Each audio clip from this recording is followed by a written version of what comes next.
예수님은 나의 왕, 나의 주인, 나의 생명이십니다. 하나님 아버지, 오늘 예수님이 전해주신 최고의 말씀인 산상수훈을 읽으며 믿음의 지경을 넓혀갈 수 있어서 감사합니다. 예수님께서 가르쳐주신 기도를 통해 기도에 대해 배우고 항상 하나님의 뜻에 합당한 기도를 드릴 수 있도록 도와주옵소서. 예수님의 이름으로 기도합니다. 아멘. 오늘 읽을 말씀은 마태복음 5장부터 7장입니다. 이 말씀의 핵심은 첫째, 예수님은 천국 복음을 설교하심으로 메시아로서 천국에 대해 가르쳐 주셨습니다. 둘째, 예수님은 제자들에게 기도하는 법을 가르쳐 주셨습니다. 셋째, 참 선지자인지 거짓 선지자인지 그들의 열매로 알 수 있습니다. 마태복음 5장부터 7장까지를 산상수훈이라고 부릅니다. 예수님이 천국 복음을 설교한 장소를 마태는 산이라 하고 누가는 평지라고 말합니다. 둘을 종합해보면 아마도 그곳은 산 중턱에 위치한 어느 평평한 분지였을 것으로 추정됩니다. 어느 전승에는 가버나움과 디베레 사이의 한 언덕을 산상수훈의 산으로 알려져 있으며 갈릴리 지역에 전해오는 유대 전승에는 그 산 이름을 하틴산으로 부르고 있는데 어느 것도 분명하지 않습니다. 5장, 예수님이 무리를 보시고 산에 올라가 앉으시니 제자들이 왔습니다. 그때 예수님은 심령이 가난한 자는 복이 있나니 천국이 그들의 것이미오를 시작으로 팔복을 말씀하셨습니다. 예수님은 세상의 가치체계가 아닌 천국의 가치체계를 가르친 것입니다. 당시 사람들은 부자와 권세자들이 보다 많은 하나님의 축복을 누리고 있다고 생각했습니다. 하지만 예수님은 물질적인 것은 일시적인 것이며 영원한 실체가 아닌 것을 일깨워 주셨습니다.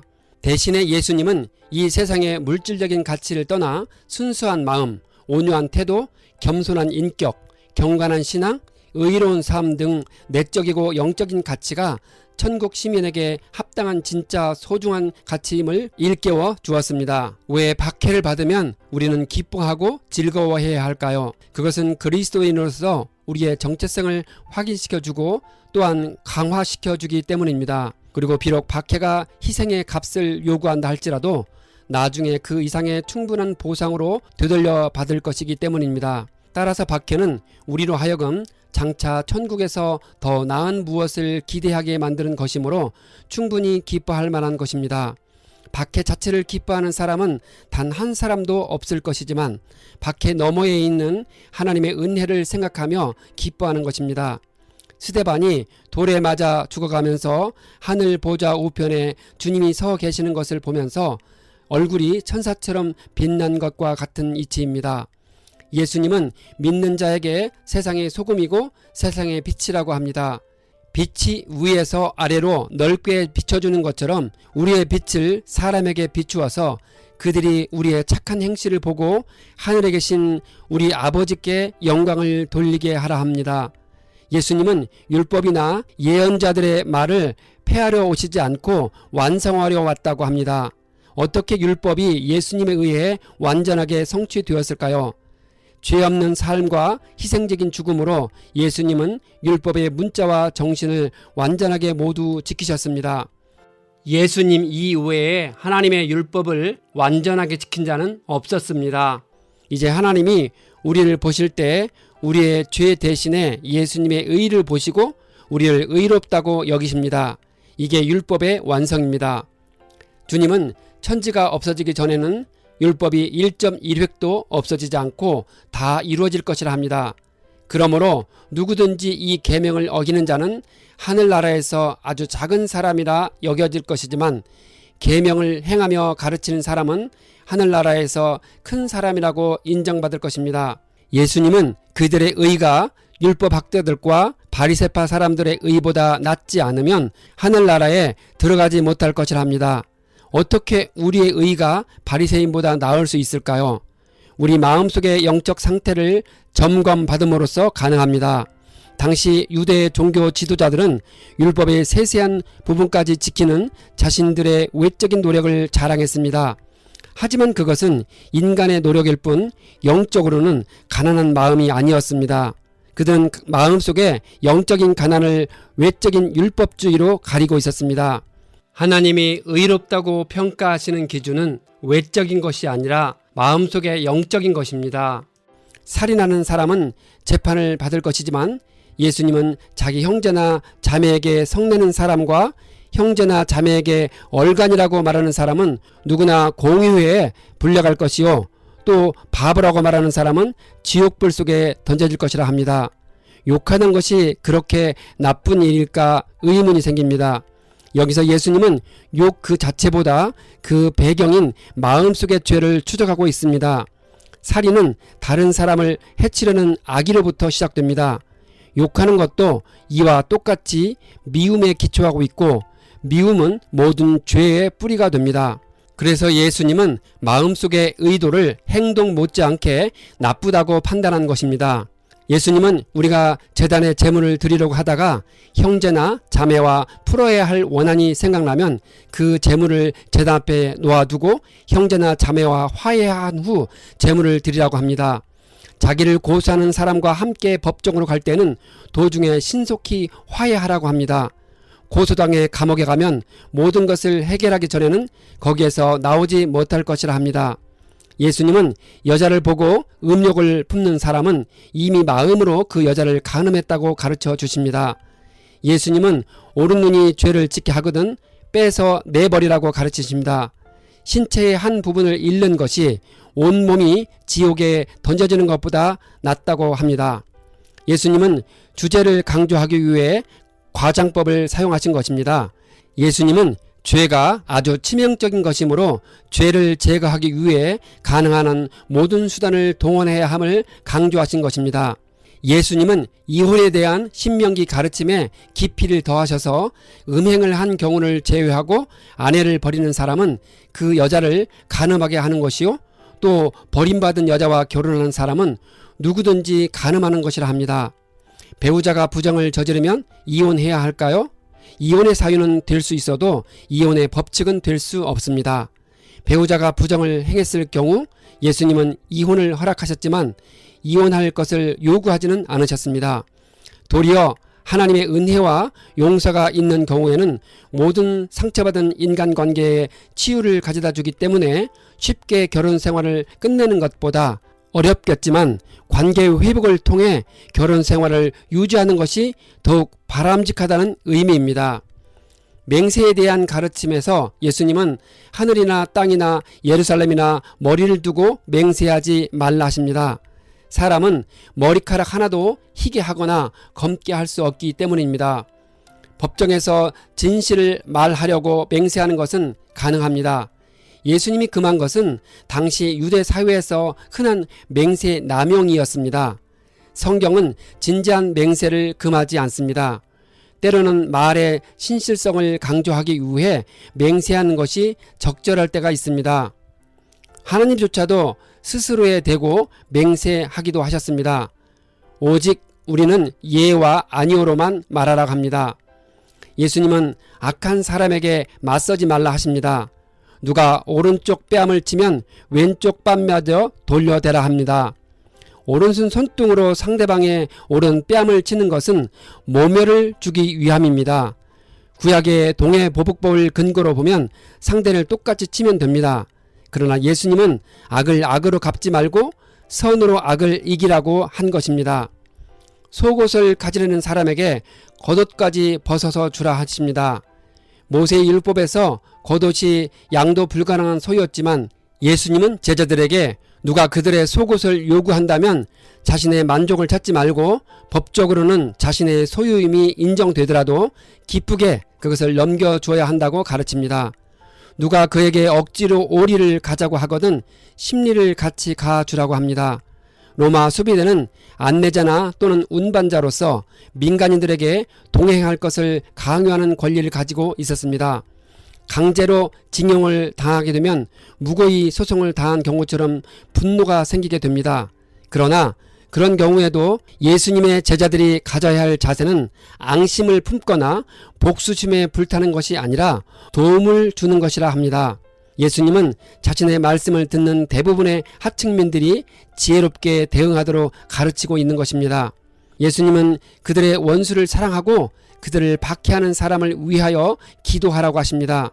그래야만 그들이 하나님 아버지의 자녀가 될 것이라 합니다. 아버지께서는 악한 사람에게나 선한 사람에게나 똑같이 해를 떠오르게 하시고 의로운 사람들에게나 불의한 사람에게나 똑같이 비를 내려주신다고 합니다. 이 같은 가르침은 지금 우리에게도 여전히 유효합니다. 우리를 사랑하는 사람만 사랑하면 무슨 상을 받겠느냐고 반문하시며 세리도 그만큼 하지 않겠느냐고 하십니다. 예수님은 너희가 형제 자매들에게만 인사를 하면서 지내면 남들보다 나을 것이 무엇이냐, 이방 사람들도 그만큼은 하지 않느냐라고 하십니다. 그러므로 하늘에 계신 너희 아버지께서 완전하신 것 같이 너희도 완전하라 하십니다. 하나님처럼 완전한 사람은 아무도 없습니다. 예수님의 가르침은 죄 없는 온전함이 아니라 하나님의 사랑으로 행하는 성숙한 삶을 가리킵니다. 6장, 예수님은 우리 모두에게 남에게 보이려고 의로운 일을 사람들 앞에서 하지 않도록 조심하라 하십니다. 하나님의 상을 받으려면 자선을 베풀 때에도 위선자들처럼 회당과 거리에서 떠들썩하게 하지 말고 숨어서 하라고 합니다. 그러면 남모르게 숨어서 보시는 하나님이 갚아주실 것이라 합니다. 예수님은 이어서 기도하는 법을 가르쳐 주셨습니다. 예수님은 우리가 기도할 때에 위선자들처럼 사람들에게 보이려고 회당과 큰 길 모퉁이에 서서 기도하지 말라 하십니다. 기도할 때 골방에 들어가 문을 닫고서 숨어서 계시는 하나님께 기도하라 합니다. 그리하면 숨어서 보시는 하나님께서 우리에게 갚아 주실 것이라 합니다. 우리는 기도할 때 이방 사람들처럼 주문 외우듯이 빈말을 되풀이 하지 말라 하십니다. 이방 사람들은 말을 많이 하여야만 들어주시는 줄로 생각합니다. 그러므로 그들을 본받지 말라 합니다. 하나님은 우리가 구하기 전에 우리의 필요를 알고 계신다고 합니다. 예수님은 그러므로 너희는 이렇게 기도하여라. 하늘에 계신 우리 아버지 그 이름을 거룩하게 하여 주시며로 시작하는 주기도문을 가르쳐 주십니다. 이 기도는 처음부터 끝까지 매우 영적이며 우리에게 참다운 기도의 모형을 제시해 주고 있습니다. 주기도문에 이어서 예수님은 우리가 용서를 하고 용서를 받는 경험하기를 가르쳐 주시고 계십니다. 우리가 금식할 때도 유선자들과 같이 슬픈 기색을 띠지 말라 하십니다. 남에게 보이려고 금식하지 말고 금식할 때에 머리에 기름을 바르고 낯을 씻고 숨어서 기도하라 하십니다. 우리는 자신을 위하여 보물을 땅에다가 쌓아두지 말고 하늘에 쌓아두라 하십니다. 하늘에 쌓아두면 좀이 먹지도 않고 녹이 슬어서 망가지는 일이 없고 도둑들이 훔쳐가지도 못할 것입니다. 우리의 보물이 있는 곳에 우리의 마음도 있을 것입니다. 사람의 눈은 몸의 등불이므로 눈이 성하면 온몸이 밝을 것입니다. 예수님 당시 사람들은 눈이 창문과 같아서 눈을 통해 빛이 몸 안으로 들어온다고 생각했습니다. 따라서 눈을 통해 들어온 빛에 따라 몸이 갈 길을 찾는다는 점에서 눈은 몸의 등불이 되는 것입니다. 재물을 바라보는 눈이 좋은 상태라면 관대한 빛이 몸 안으로 들어와 몸을 도덕적으로 건강한 상태로 만들 수 있습니다. 반면에 눈이 나쁜 상태라면 탐욕적인 빛이 몸 안으로 들어와 몸을 타락하게 만드는 것입니다. 빛이 어둡다는 뜻은 나쁜 눈을 통해 들어온 빛이 기능을 상실한 상태를 의미합니다. 빛의 기능은 옳고 그름을 분별하는 것인데 나쁜 눈은 참된 것과 거짓된 것을 분별하지 못하므로 그런 눈을 통해 들어온 빛은 진리의 빛이 아니라 영적 어둠인 것입니다. 아무도 두 주인을 섬기지 못합니다. 한쪽을 미워하고 다른 쪽을 사랑하거나 한쪽을 중히 여기고 다른 쪽을 업신 여길 것입니다. 우리는 하나님과 재물을 동시에 섬길 수 없습니다. 그러므로 예수님은 우리에게 무엇을 먹을까, 무엇을 마실까, 무엇을 입을까 걱정하지 말라 하십니다. 목숨이 음식보다 소중하고 몸이 옷보다 소중합니다. 우리가 하늘을 나는 새를 보면 알 수 있는 것은 씨를 뿌리지도 않고 거두지도 않고 곳간에 모아 들이지도 않으나 하나님 아버지께서 그것들을 먹이심을 알 수 있습니다. 우리는 분명 새보다 귀합니다. 우리가 염려하고 걱정해서 우리 수명을 한순간도 늘릴 수 없고 키를 조금도 크게 할 수 없습니다. 그것들은 변경 불가한 일입니다. 예수님은 들에 핀 많은 꽃들이 자연스럽게 자라는 것을 보라 하십니다. 예수님은 온갖 영화로 차려입은 솔로몬도 이 꽃 하나만 또 못하다 갑니다. 오늘 있다가 내일 아궁이에 들어갈 들풀도 하나님께서 이와 같이 입히시거든 하물며 너희들을 입히시지 않겠느냐 하시면서 우리의 믿음 없음을 책망하십니다. 여기서 중요한 말이 하물며입니다. 그러므로 무엇을 먹을까, 무엇을 마실까, 무엇을 입을까 하고 걱정하지 말라 하십니다. 이 모든 것은 모두 이방 사람들이 구하는 것이며 하나님은 이 모든 것이 우리에게 필요하다는 것을 아십니다. 우리가 먼저 하나님의 나라와 하나님의 의를 구하면 이 모든 것을 우리에게 주실 것이라 합니다. 그러므로 내일 일을 걱정하지 말고 내일 걱정은 내일 하고 하루하루 살아가라 하십니다.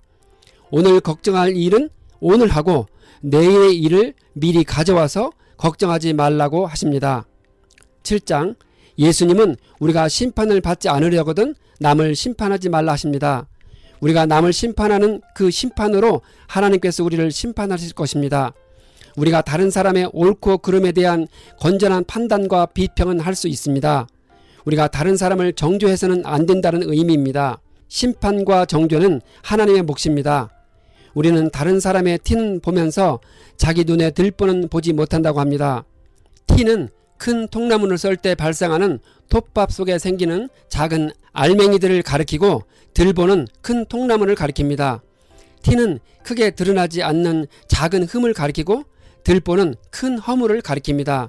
따라서 들보를 가진 사람이 티가 있는 사람을 재고 판단하는 것은 어불성설인 것입니다.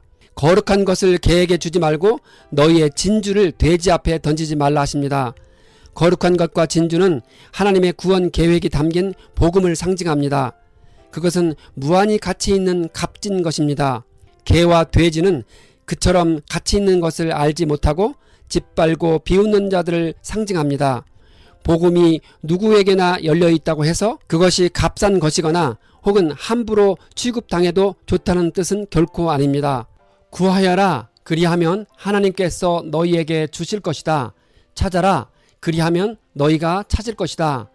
우리 자녀가 빵을 달라고 하면 돌을 줄 사람은 없을 것입니다.